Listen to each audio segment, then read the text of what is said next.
Our hate list is headlined by Zay Flowers. Since the bye in Week 5 for the Eagles, they're allowing the second fewest points per game to wide receivers. This is a tough matchup for Zay Flowers. Yeah, Eagles defense ain't nothing to play with right now. They got Cooper DeJean playing in the perfect spot for him. Quinion Mitchell is one of the best corners in the league already.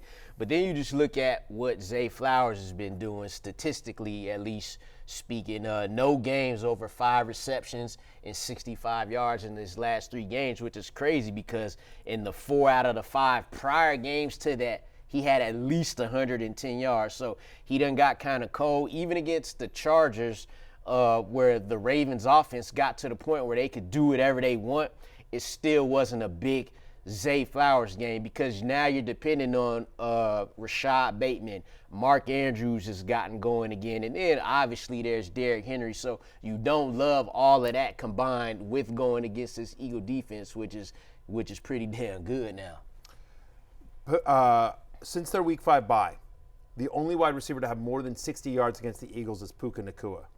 And the only wide receivers to score even double-digit fantasy points against the Eagles, Puka Nacua, Cooper Kupp, and Jamar Chase. Kupp, by the way, got that last second, complete garbage time touchdown. Right. That's the only thing that put him over. And all due respect to Zay Flowers, you're not Jamar Chase. So again, the Eagles playing so well. Zay Flowers outside my top 20 this week. Brian Thomas Jr., the same for him. Outside your top 30, Matthew. He's expected to be shadowed by Derek Stingley, who's played really, really well. And, here's the thing with Jacksonville right now. They have a bottom 6 implied team total this week. The quarterback situation totally up in the air. It's hard to have expectations for this offense or this team right now. We don't know who's going to be quarterback. They're hoping to get Lawrence back, but it might be Mac Jones, and Thomas has not been nearly as productive under Mac Jones as well.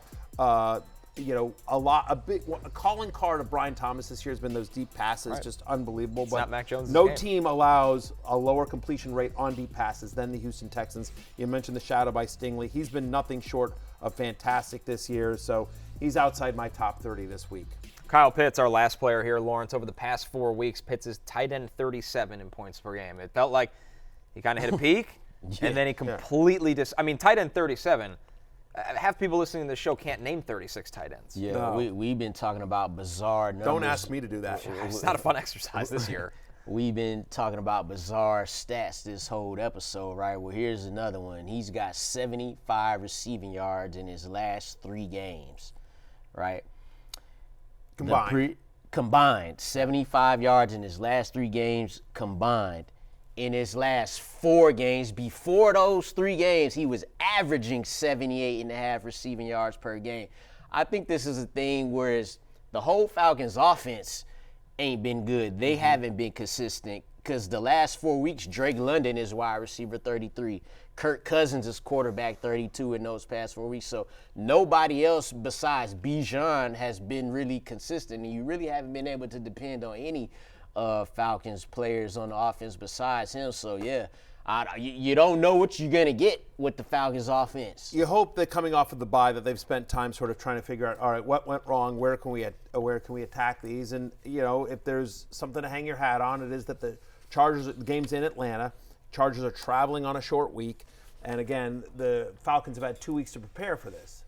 That said, this Charger defense is really, really good. They've allowed 1 touchdown to a tight end this season. And that was, this past week again with Mark Andrews got in, right? So, it's just they've been really good, generally speaking, against tight ends. Pitts has never been a massive touchdown scorer anyway. So, just don't feel great about the matchup or his usage. There's nothing to point to other than the fact that, he was good earlier in the season. That's all you got to hang your hat on. So, he's my tight end 20 this week. Chargers only -2 there. What do y'all feel about that? Especially how the Falcons have been playing recently.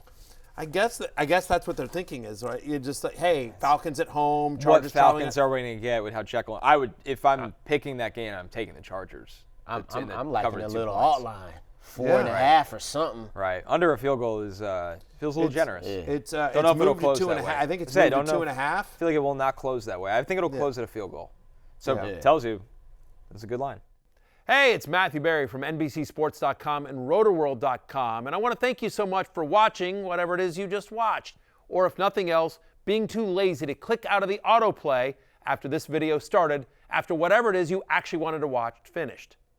But now that you're here, I'd like to take a moment here to ask you respectfully now, okay? I'm asking you respectfully to subscribe to the NFL on NBC YouTube channel. You'll get the latest Roto-World fantasy news headlines, all sorts of great shows, including my own Fantasy Football Happy Hour. So go subscribe now. Again, I'm asking respectfully.